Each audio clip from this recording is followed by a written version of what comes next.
नमस्कार, मैं विक्रांत यादव। भारत भास्कर न्यूज में आपका स्वागत है। भारत देश में महाकुंभ और संगम का स्नान हिंदू धर्म के अनुसार बहुत ही पवित्र माना जाता है, लेकिन हद तो अब हो गई है जब हिंदू धर्म को धंधा बनाकर कुछ पाखंडियों और धर्म के नाम पर अपनी राजनीति चलाने वाले, राजनीति करने वाले हिंदू धर्म का बाजारीकरण करना शुरू कर दिया हो। इन डपोर संखियों और राजनीतिकारों की वजह से धर्म के साथ इंसानियत भी खत्म हो रहा है।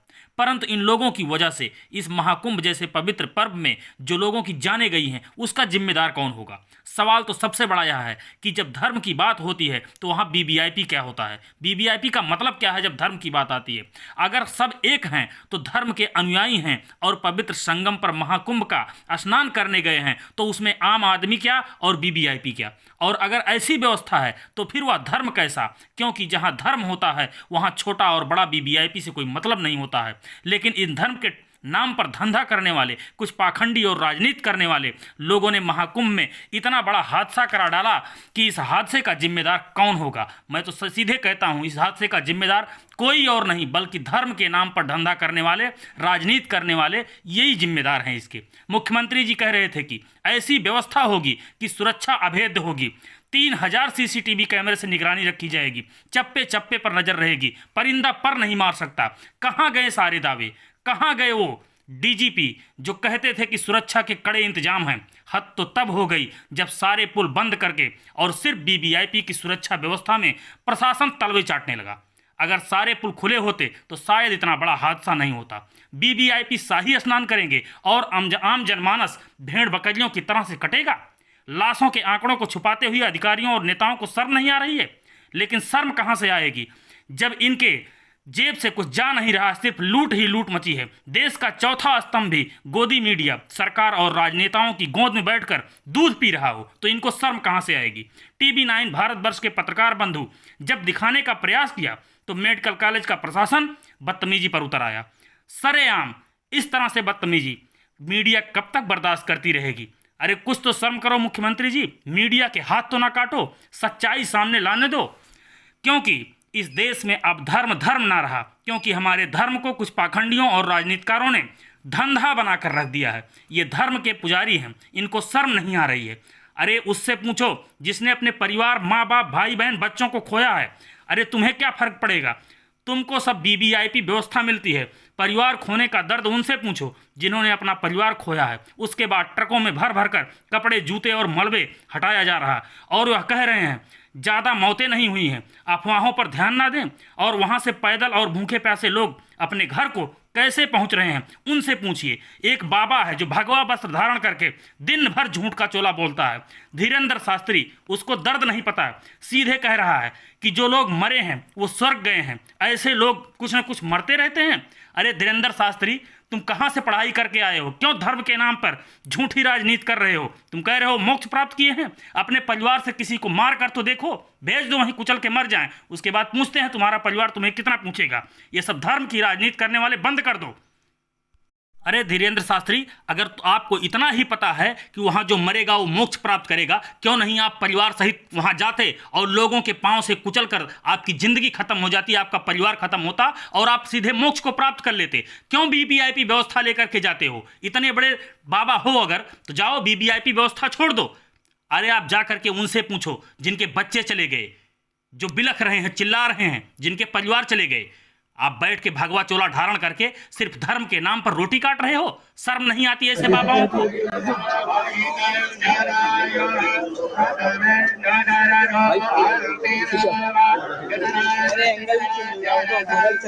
वो सामने है।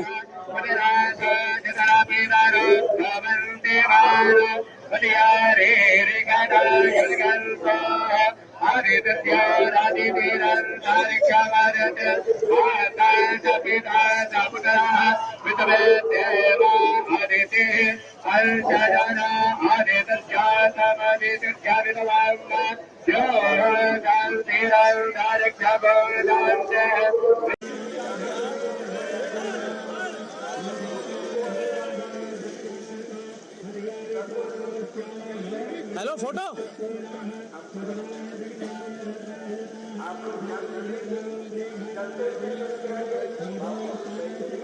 भैया क्या कर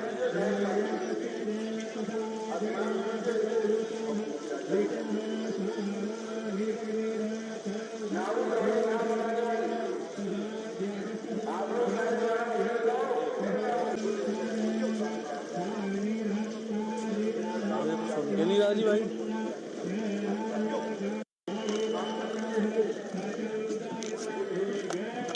बेटा थोड़ा पीछे कभी से आना भाई साहब थोड़ा सा इधर आना भाई थोड़ा सा बैग आइए फ्रंट पे वो लगे हैं दलील भाई ना भैया मजबूत नहीं है ढांगे वो नीचे बैठ गया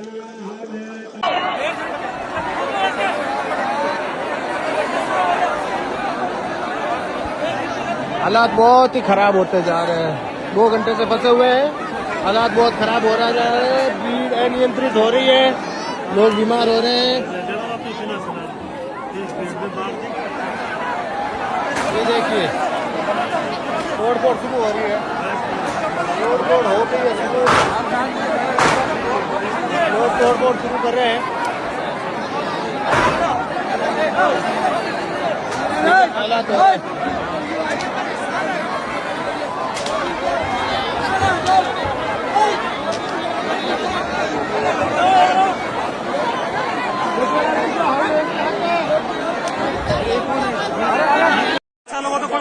ये फाफा मऊ का पीपा पुल है।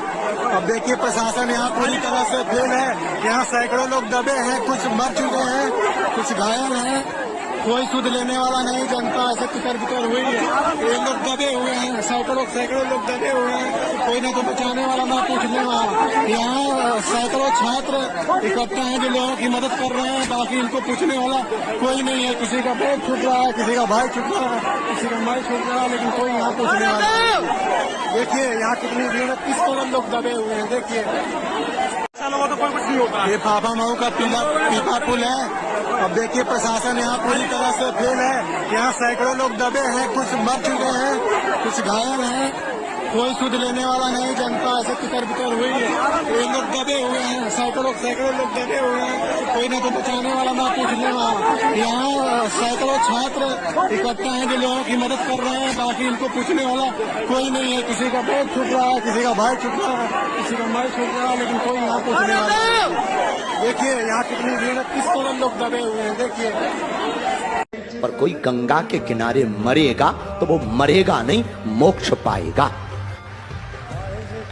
यहाँ मरे नहीं है कोई। हाँ ये है कि असमय चले गए तो दुख है, पर जाना तो सबको है। ये बात तय है कि कोई 20 साल बाद जाएगा, कोई 30 साल बाद जाएगा। हमें भी जाना, तुम्हें भी जाना।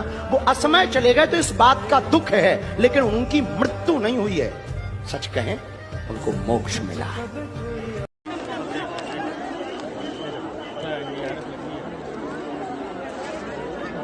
क्या हुआ भैया? कुछ हुआ क्या?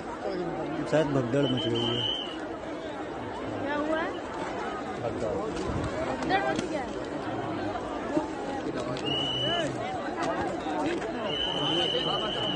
हाँ चलो इधर समझ पड़ा।